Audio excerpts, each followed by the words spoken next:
guys, this is Mark with MegaMad. Today I'm going to talk about logos. I got a question from Anthony over at FitMed Pro, and he was asking for some advice with his logo.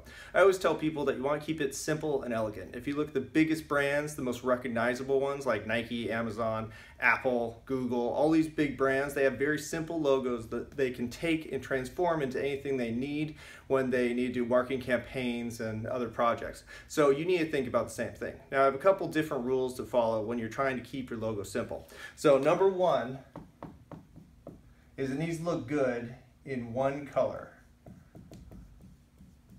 So if your logo can't survive being in one color, then it's probably not simple enough.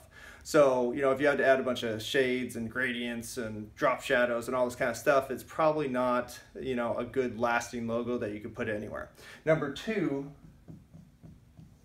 it has to look good in any size.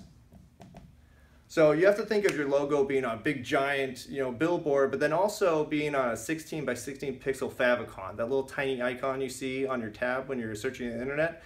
That's a favicon. It has to look good in all those different variations. And the reason why is because you want it to be recognizable everywhere. In terms of branding, people need to be able to, see your brand over and over and over again before they recognize it. And if you only look good in this big giant size to be recognizable, it's not going to be a lasting logo. Now, to know if your logo is simple enough, I always tell people if you can't draw it, on a napkin, it's probably not simple enough. So if you look at my logo, which is really simple, it's really just an M.